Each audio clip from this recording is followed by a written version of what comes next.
Hello friends, कैसे हैं आप सब। स्वागत है आपका यूपीएससी एट होम प्रविशा के यूट्यूब प्लेटफॉर्म पे। हमारी जो मेंस की जो सीरीज़ चल रही है जो कि जो है यूपीपीसीएस एंड यूपीएससी के पीवाईक्यू पे बेस्ड है, उसके साथ साथ हम मॉडल आंसर भी करवा रहे हैं। उसी सीरीज़ के साथ साथ हमने जो नई सीरीज़ स्टार्ट की है जो कि प्री पे बेस्ड है। इस सीरीज़ का जो सबसे पहला जो सब्जेक्ट हमने लिया है वो कौन सा है, वो इन्वायरमेंट है। इसके 50 क्वेश्चन कंप्लीट हमने कर लिए हैं। आगे का जो है नेक्स्ट आगे का आज से हम स्टार्ट करेंगे।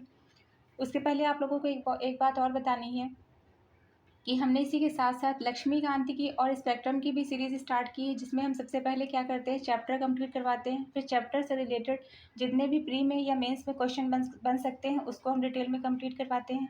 फिर नेक्स्ट उसी चैप्टर से रिलेटेड जो हमारी नेक्स्ट जो वीडियो जाती है वो किसकी है, वो उसी के चैप्टर की पीवाईक्यू, मतलब जितने भी उस चैप्टर से रिलेटेड प्रीवियस ईयर में जो क्वेश्चन पूछे जा चुके हैं वो हम कंप्लीट करवाते हैं। तो आप लोग उसको देखिएगा, वो भी आपकी प्री में बहुत हेल्प करेगा।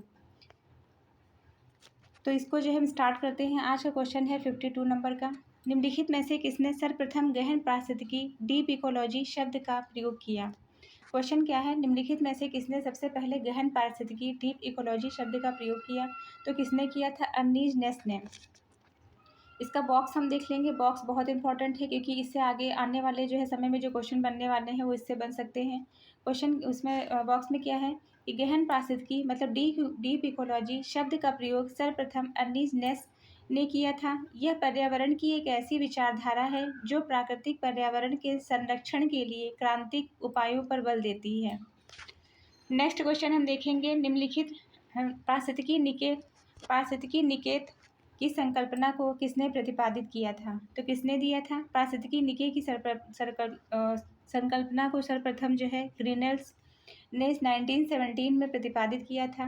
पारिस्थितिकी कर्मता मतलब इकोलॉजिकल नीचे किसी विशेष प्रजाति की या उसके पर्यावरण में कार्यात्मक भूमिका व स्थिति को दर्शाता है। किसी भी पारिस्थितिकी तंत्र की स्थिरता पारिस्थितिकी कर्मता की विविधता पर आधारित होती है। नेक्स्ट क्वेश्चन हम देखेंगे। सूची 1 को सूची 2 से सुमेलित कीजिए। इसमें क्या पूछा गया है, खाद्य श्रृंखला, इसका जो है हमें मैचिंग करना है इसमें। तो इसको हम डिटेल में यहाँ पे इसका चार्ट देख लेंगे कि खाद्य श्रृंखला ये किससे संबंधित है। इसमें क्या विवरण किया गया है, अनेक जीव जंतुओं को अपने भोजन के स्रोत के रूप में एक दूसरे पर निर्भरता। दूसरा क्या है, खाद्य जाल, खाद्य जाल की एक दूसरे से संबद्ध एवं अन्याश्रित तंत्र। फिर है पोषण स्तर, पारिस्थितिकी में श्रेणीबद्ध कई स्तर, बायोम, जीवोम। इसे जो है क्या है, इसमें क्या है, वनस्पतिक एवं प्राणी जगत का प्राकृतिक रूप से पाया जाने वाला समुदाय। तो ये जो फैक्ट है, इस फैक्ट से जो है इसमें किसी भी जो है फैक्ट से आगे आपके क्वेश्चन बन सकते हैं। तो इसको डिटेल में हमने देखा। नेक्स्ट चैप्टर हम देखेंगे पारिस्थितिकी तंत्र के प्रकार एवं पदार्थों का संचरण। उसके अंतर्गत जो पहला क्वेश्चन है वो क्या है, पारिस्थितिकी निकेत के संदर्भ में निम्नलिखित कथनों में से कौन सा सही है। उसमें फर्स्ट पॉइंट क्या है, यह उन स्थितियों की श्रेणी का प्रतिनिधित्व करता है जो संसाधनों के उपयोग और पारिस्थितिकी तंत्र में उसकी कार्यात्मक भूमिका को सहन कर सकती है। दूसरा क्या है, प्रत्येक प्रजाति का एक अलग स्थान होता है। इसमें क्या बताया गया है कि प्रत्येक प्रजाति का एक अलग स्थान होता है। नीचे दिए गए कूट से सही उत्तर का चयन कीजिए। ये दोनों ही सही हैं। पारिस्थितिकी निकेत किसी समुदाय विशेष के अंतर्गत किसी जीव के प्रकार, व्यवसाय या जीवन के रूप से निर्दिष्ट करता है। यह एक प्रक्रिया है जिसमें कोई जीव अपने जीवित रहने के लिए आवश्यक भौतिक, रासायनिक और जैविक कारकों को निरंतर कायम रखता है। यह उन स्थितियों की श्रेणी का प्रतिनिधित्व करता है जो संसाधनों के उपयोग और पारिस्थितिकी तंत्र में उसकी कार्यात्मक भूमिका को सहन कर सकता है। प्रत्येक प्रजाति का एक अलग निकेत होता है। पारिस्थितिकी निकेत शब्द का प्रयोग सर्वप्रथम जोसेफ ग्रीनल ने 1917 में किया था।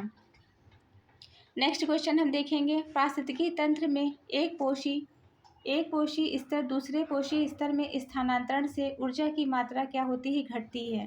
तो इसमें जो है लिंडमान के 10% के नियम के अनुसार ये जो है आपसे डायरेक्ट क्वेश्चन बन सकता है कि जो 10% का नियम है वो किसने दिया है, लिंडमान ने दिया है। कि नियम के अनुसार ये क्वेश्चन आपका यूपी पीसीएस के आरओ या आरओ प्री में 2017 में पूछा गया है। फिर वही क्वेश्चन आपका यूपी पीसीएस प्री 2019 में पूछा गया है। इसमें क्या है, लिंडमान के 10% के नियम के अनुसार एक पोषण स्तर से दूसरे पोषण स्तर के मात्र 10% ऊर्जा ही हस्तांतरित होती है। अतः स्पष्ट है कि एक पोषी स्तर से दूसरे पोषी स्तर में स्थानांतरण से ऊर्जा की मात्रा क्रमशः घटती जाती है। इसी कारण ऊर्जा का प्रवाह एक दिशीय होता है तथा उसकी चक्रण और पुनर्चक्रण नहीं होता है। नेक्स्ट क्वेश्चन हम देखेंगे। नेक्स्ट क्वेश्चन क्या है हमारा, भोजन जालों में विविधता वृद्धि पारिस्थितिकी तंत्र की स्थिरता को बढ़ावा देती है। यह है कथन ए। कारण आर कहता है वह पारिस्थितिकी तंत्र की समुत्थान शक्ति को बढ़ाती है। तो इसमें क्या है, ए और आर दोनों सही है। ए आर की सही व्याख्या करता है। इसको हम डिटेल में देखेंगे। भोजन की दृष्टि से खाद्य श्रृंखला में उत्पादक पौधे, उपभोक्ता, जंतु, अपघटक में कौन, कवक और जीवाणु के बीच घनिष्ठ संबंध होता है। प्रकृति में खाद्य श्रृंखलाएं कहीं न कहीं आपस से संबंधित होती हैं, अर्थात एक खाद्य श्रृंखला के जीवधारियों का संबंध दूसरी खाद्य श्रृंखला के जीवधारियों से होता है। इस प्रकार अनेक खाद्य श्रृंखलाओं के पारंपरिक संबंध को खाद्य जाल कहते हैं। खाद्य जाल एक संपूर्ण समुदाय के सभी जीवों में संबंध स्थापित करता है। इससे यह भी स्पष्ट होता है कि खाद्य जाल में ऊर्जा का प्रवाह एक दशीय होता है, होते हुए भी कई पथों से होकर गुजरता है। नेक्स्ट क्वेश्चन हम देखेंगे, सूर्याभिताप जैवमंडलीय पारिस्थितिकी तंत्र के लिए सबसे महत्वपूर्ण ऊर्जा स्रोत कौन सा है। इसमें जो है कथन है, ये कारण क्या है, कारण आर कहता है कि सौर विकिरण हरे पौधे द्वारा भोजन और रासायनिक ऊर्जा में परिवर्तित होते हैं। तो ये क्या है, ए और आर दोनों सही है। ए आर जो है ए की सही व्याख्या करता है। इसको हम डिटेल में देखेंगे कि जैव मंडल या पारिस्थितिकी तंत्र में ऊर्जा का प्रधान स्रोत सूर्य है। हरे पौधे अपनी पत्तियों से स्थित क्लोरोफिल के माध्यम से सौरिक ऊर्जा को ग्रहण करके प्रकाश संश्लेषण विधि से सौर या प्रकाश ऊर्जा को रासायनिक ऊर्जा ग्लूकोज में परिवर्तित कर देते हैं। नेक्स्ट क्वेश्चन क्या है, पारिस्थितिकी तंत्र के संदर्भ में निम्नलिखित कथनों पर विचार कीजिए। उसके अंतर्गत जो पहला पॉइंट है वो क्या है, स्वपोषी स्तर पर उत्पादक को प्राथमिक उत्पादकता कहा जाता है। द्वितीयक उत्पादकता का संदर्भ परपोषी स्तर के उत्पादन से होता है। तो ये दोनों ही सही हैं। इसको डिटेल में देखेंगे। स्वपोषी स्तर पर उत्पादन को प्रारंभिक उत्पादकता कहा जाता है, जबकि परपोषी स्तर के उत्पादन को द्वितीयक उपभोक्ता उत्पादकता कहा जाता है। उल्लेखनीय है कि पारिस्थितिकी तंत्र में जैविक संगठकों को दो प्रमुख भागों में विभाजित किया जाता है, स्वपोषी संगठक और परपोषी संगठक। नेक्स्ट हम देखेंगे खाद्य श्रृंखला फूड चेन में मानव। इसके अंतर्गत जो है क्या है, प्राथमिक फूड चेन में मानव क्या होता है, प्राथमिक और द्वितीयक उपभोक्ता होता है। खाद्य श्रृंखला में मानव प्राथमिक और द्वितीयक उपभोक्ता होता है क्योंकि वह सर्वाहारी होता है। नेक्स्ट हम देखेंगे सर्वभोजी के ऊर्जा का स्रोत है क्या है, प्राथमिक उत्पादक उपभोक्ता मांसाहारी। सर्वभक्षी आहार श्रृंखला में एक उपभोक्ता वर्गीकृत है। इसका अर्थ है कि सब कुछ खाने वाला यह अपनी ऊर्जा आवश्यकताओं को पादपों तथा जानवरों दोनों से मिलने वाले रासायनिक पोषक तत्वों से पूरी कर लेता है। इस प्रकार इनके भोजन का स्रोत प्राथमिक उत्पादक उपभोक्ता और मांसभक्षी हैं। नेक्स्ट हम क्या देखेंगे, पारिस्थितिकी तंत्र में उच्चतम पोषण स्तर प्राप्त है किसको, सर्वाहारी को। जो जीव शाकाहारी व मांसाहारी दोनों होते हैं उन्हें सर्वाहारी कहते हैं। सर्वाहारी में मुख्यतः मनुष्यों को रखा जाता है क्योंकि ये अपना भोजन पौधे जंतुओं दोनों से प्राप्त करते हैं। इन्हें सर्वोच्च पोषण स्तर के अंतर्गत रखा जाता है। नेक्स्ट हम क्या देखेंगे, एक पारिस्थितिकी तंत्र में निम्नलिखित में से कौन सा प्राथमिक उपभोक्ता है। नीचे दिए गए कूट से सही उत्तर को चुनिए। तो क्या है, चींटी और हिरन। शाकभक्षी प्राणी प्राथमिक उपभोक्ता होते हैं क्योंकि वे उत्पादकों पौधों के सहारे जीते हैं। जंगल में ऐसे प्राणी होते हैं कीड़े मकोड़े, जल थर, सरीसृप, पक्षी और स्तनपायी। अतः चींटी और हिरन प्राथमिक उपभोक्ता जबकि बाघ और लोमड़ी द्वितीयक उपभोक्ता होते हैं। नेक्स्ट हम देखेंगे, पारिस्थितिकी तंत्र के निम्नलिखित में से कौन सा घटक जैव व अजैव जगतों के बीच मध्यस्थ की भूमिका निभाता है। तो कौन सा है, वियोजक। जैव अजैव जगतों के बीच मध्यस्थ की भूमिका वियोजक अपघटनकर्ता निभाते हैं। ये सूक्ष्म जीव होते हैं जो मृत पौधों, जंतुओं और जैविक पदार्थों को वियोजित करते हैं। इनमें अधिकांश जीव सूक्ष्म बैक्टीरिया तथा कवक के रूप में मृदा में रहते हैं। नेक्स्ट क्वेश्चन क्या है? जलीय पर्यावरण में डीडीटी सांद्रण के आकलन का आधार पर आहार श्रृंखला में प्रदूषण का स्तर निम्नलिखित अनुक्रम से बढ़ता है। पहला क्या है? जल पादप, घोंघा, मछली और पक्षी। जलीय पर्यावरण में डीडीटी सांद्रण के आकलन के आधार पर आहार श्रृंखला में प्रदूषण का स्तर निम्न अनुक्रम से बढ़ता है: जल पादप, घोंघा, मछली और पक्षी। नेक्स्ट हम देखेंगे निम्नलिखित में से कौन सा कथन सही है? जैवमंडलीय पारिस्थितिकी तंत्र में ऊर्जा का प्रवाह एक दिशात्मक होता है। बृहद स्तरीय जैव भू रसायन चक्रों के माध्यम से जैवमंडलीय पारिस्थितिकी तंत्र में ऊर्जा तथा पदार्थों के निवेश एवं बहिर्गमन की प्रक्रियाओं का चालन होता रहता है। जैवमंडलीय पारिस्थितिकी तंत्र एक खुला एवं विवृत तंत्र का भी उदाहरण है, क्योंकि इसमें ऊर्जा का सतत निवेश या आगमन तथा पदार्थों का सतत बहिर्गमन होता रहता है। जैवमंडलीय पारिस्थितिकी तंत्र में ऊर्जा का प्रवाह एक दिशात्मक होता है, उसका चक्रण पुनर्चक्रण नहीं होता है। नेक्स्ट क्या है? पारिस्थितिकी तंत्र में तत्वों के चक्रण को क्या कहा जाता है? जैव भू रासायनिक चक्र।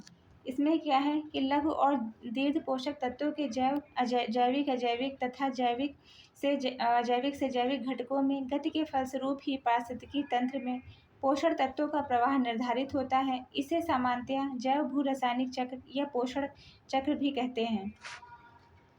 नेक्स्ट क्वेश्चन हम देखेंगे, सौर ऊर्जा की सबसे महत्वपूर्ण भूमिका होती है किसमें? जल चक्र में। सौर ऊर्जा की सबसे महत्वपूर्ण भूमिका जल चक्र में होती है। जल गैस, वाष्प, ठोस तथा तरल रूप में पाया जाता है और जलाशयों से जल वाष्पीकरण द्वारा वातावरण में वाष्प में परावर्तित हो जाता है। इसके अलावा पेड़ पौधे जल को भूमि से अवशोषित कर वाष्पोत्सर्जन क्रिया द्वारा वायुमंडल में जलवाष्प छोड़ते हैं। यह संघनित होकर वर्षा जल के रूप में पृथ्वी को पुनः प्राप्त हो जाती है।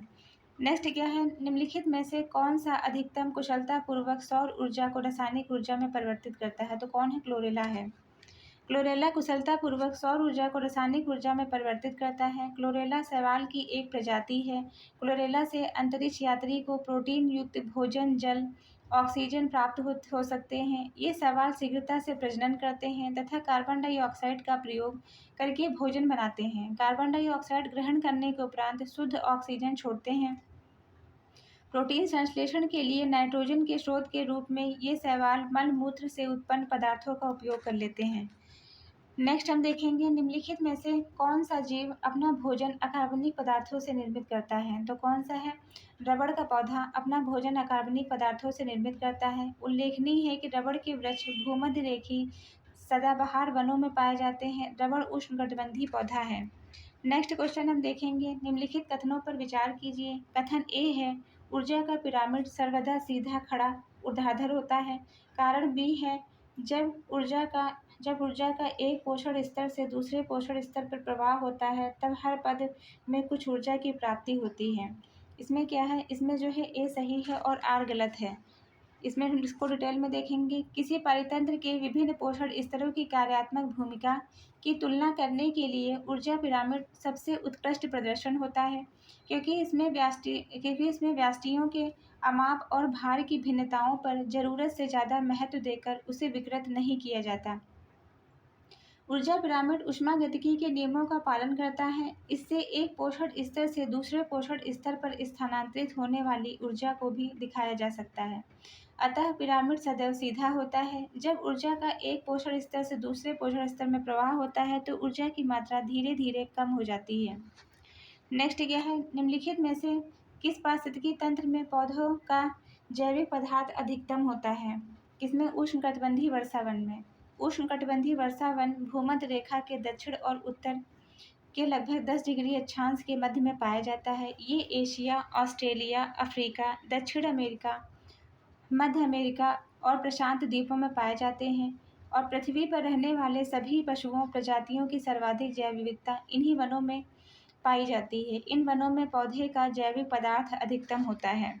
नेक्स्ट हम देखेंगे, सुपोषण के संदर्भ में निम्नलिखित में से कौन सा कथन सही है? यह जल निकाय के पोषक तत्व संवर्धक की घटना है। यह जल में घुलित ऑक्सीजन को कम करता है। जल में अजैविक या जैविक पोषक तत्वों के सांद्रण में वृद्धि को सुपोषण कहते हैं। घरेलू कूड़ा कचरा, नाइट्रोजन फॉस्फेट की बहुलता वाले उर्वरक अंश या भूस्राव, औद्योगिक कचरा जब जल निकायों में मिलता है तो जल निकाय में बड़ी तीव्रता से पोषक तत्वों की वृद्धि होती है। पोषक तत्वों की वृद्धि से शैवालों में तीव्र वृद्धि होती है, जिस कारण सूर्य का प्रकाश जलीय पौधे तक नहीं पहुंच पाता है। जलाशयों में ऑक्सीजन की कमी के कारण बड़ी संख्या में जलीय जीवों का विनाश होता है। नेक्स्ट क्वेश्चन क्या है? इकोसिस्टम के संबंध में निम्नलिखित में से क्या सत्य है? उत्पादक प्राथमिक उपभोक्ता से अधिक हैं। इकोसिस्टम में उत्पादक प्राथमिक उपभोक्ता से अधिक हैं। इकोसिस्टम पारिस्थितिकी तंत्र या पारितंत्र का अर्थ उस अवधारणा या क्षेत्र से है जहाँ सभी जीव जंतु, पौधे, पादप शामिल हैं। ये सभी जीव पर्यावरण में आपस में अंतःक्रिया करके एवं सामूहिक रूप से एक दूसरे पर आश्रित रहते हुए निवास स्थान एवं भोजन का आदान प्रदान करते हैं। कार्यात्मक दृष्टिकोण से जीवी घटकों को क्रमशः उत्पादक, उपभोक्ता या अपघटक श्रेणियों में विभक्त किया जाता है। उत्पादक वर्ग के अंतर्गत हरे पेड़ पौधे शामिल किए जाते हैं, जो जीव जंतुओं, पेड़ पौधों की हरी पत्तियां भोजन के रूप में ग्रहण करते हैं। उन्हें प्राथमिक उपभोक्ता कहते हैं, जैसे गाय, बकरी आदि। नेक्स्ट हम देखेंगे पर्यावरण प्रदूषण। इसका जो है पहला क्वेश्चन क्या है? निम्नलिखित में से कौन सा एक पर्यावरणीय क्षरण का कारण नहीं है? बढ़ती हुई कॉर्पोरेट शक्ति प्रयोग और फेंके का जो है प्रारूप तथा नगरीकरण। तो दिए गए विकल्पों में से सहज रहन सहन का प्रतिरूप पर्यावरणीय क्षरण का कारण नहीं बनता है। सहन जो है रहन सहन का प्रतिरूप क्या है? जबकि बढ़ती हुई जो है कॉर्पोरेट शक्ति प्रयोग एवं जो है फेंकों को जो है प्रारूप और नगरीकरण पर्यावरणीय क्षरण का कारण है। नेक्स्ट हम क्या देखेंगे कि मोटर वाहनों के धुएं से निकलने वाली सबसे अधिक प्रदूषण गैस कौन सी है? Carbon monoxide. मोटर वाहनों के धुएं में कार्बन मोनोऑक्साइड गैस निकलती है। इसे दम घोटू गैस भी कहा जाता है, क्योंकि यह हीमोग्लोबिन के साथ में जो है क्रिया करके कार्बोक्सी हीमोग्लोबिन का निर्माण करती है तथा उसके ऑक्सीजन वहन की क्षमता को कम कर देती है। फिर नेक्स्ट क्या है? किस प्रकार का इंजन सबसे कम प्रदूषण उत्पन्न करता है? तो कौन सा है? Gas engine. मानव की विकास संबंधी गतिविधियों जैसे भवन निर्माण, यातायात और निर्माण न केवल प्राकृतिक संसाधनों को घटाती है, बल्कि इनके माध्यम से कूड़ा करकट अपशिष्ट भी उत्पन्न होता है, जिससे वायु, जल, मृदा और सभी प्रदूषित हो जाते हैं। जिससे सबसे कम प्रदूषण उत्पन्न करने वाले गैस इंजन हैं, जबकि डीजल इंजन एक अंतर्दहन इंजन है जो बंद स्थान में वायु को संपीड़ित करने से उत्पन्न ऊष्मा का प्रयोग करके ईंधन में ज्वलन उत्पन्न करता है। इसे संपीड़न ज्वलन इंजन भी कहते हैं। नेक्स्ट हम देखेंगे पृथ्वी के कार्बन चक्र में निम्नलिखित में से कौन सा कार्बन डाइऑक्साइड की मात्रा में वृद्धि नहीं करता है? कौन है? प्रकाश संश्लेषण। पृथ्वी के कार्बन चक्र में प्रकाश संश्लेषण की क्रिया कार्बन डाइऑक्साइड की मात्रा में वृद्धि नहीं करती है, बल्कि प्रकाश संश्लेषण की क्रिया द्वारा पौधे कार्बन डाइऑक्साइड लेते हैं और ऑक्सीजन को निकालते हैं। श्वासोच्छ्वास, कार्बनिक पदार्थ सड़ना और ज्वालामुखी क्रिया कार्बन डाइऑक्साइड की मात्रा में वृद्धि करती हैं। नेक्स्ट क्वेश्चन हम देखेंगे एलपीजी एक कथन है। एलपीजी एक प्रदूषण मुक्त वाहन ईंधन है। कारण है सीएनजी ईंधन चालित बसों को चलाना भारत के मेट्रोपॉलिटन नगरों के लिए उपयुक्त है। तो ये कथन गलत है और कारण सही है। लिक्विड पेट्रोलियम गैस जो है एलपीजी एक जो है स्वच्छ ईंधन है, जो पेट्रोल और डीजल की तुलना में कम जो है प्रदूषण युक्त वाहन ईंधन के रूप में प्रयोग किया जा सकता है। अतः कथन ए असत्य है।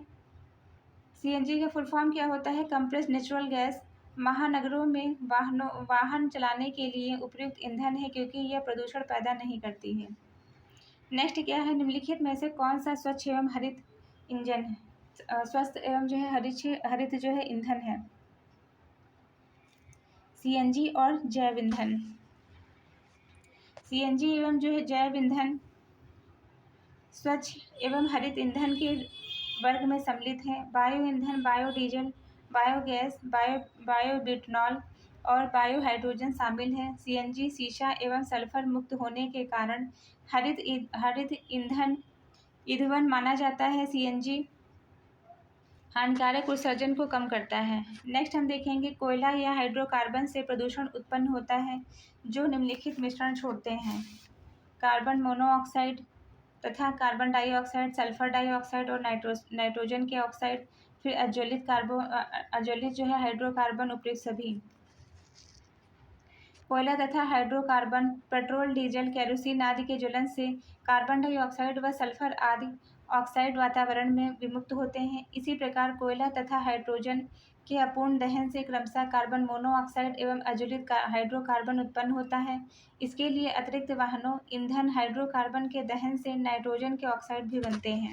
नेक्स्ट हम देखेंगे निम्नलिखित में से किस देश में प्राकृतिक आर्सेनिक प्रदूषित जल मिलता है? किसमें? बांग्लादेश में। फिर नेक्स्ट क्या है? डाइफिनॉल ट्राइक्लोरोइथेन डीडीटी है। क्या है ये? यह जो है एक अजैव अपघटकीय प्रदूषक है। डीडीटी एक अजैव अपघटकीय प्रदूषक है। विश्व में डीडीटी का उत्पादन केवल HIL इंडिया लिमिटेड, जिसे पूर्व में हिंदुस्तान इंसेक्टिसाइड लिमिटेड के रूप में जाना जाता था, द्वारा किया गया। यह एक ऐसा प्रदूषक है जो अपघटित नहीं होता है। इस श्रेणी में प्रदूषकों में पारा, सीसा आदि को रखा जाता है। नेक्स्ट क्वेश्चन क्या है?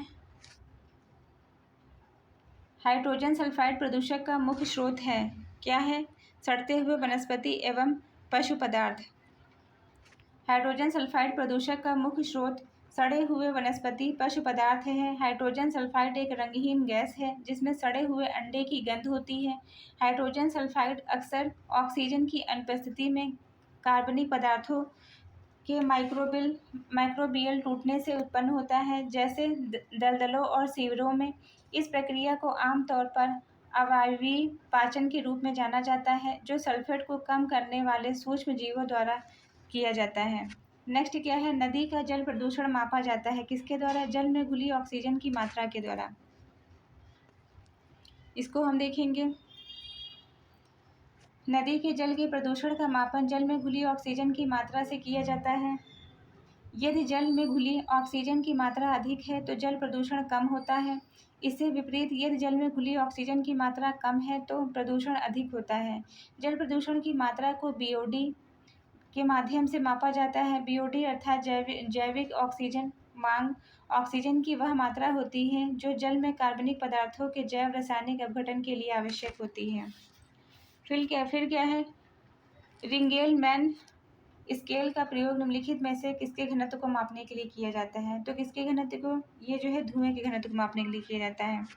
इसमें क्या है? रिंगेल-मैन स्केल का इस्तेमाल धुआं के घनत्व को मापने के लिए किया जाता है।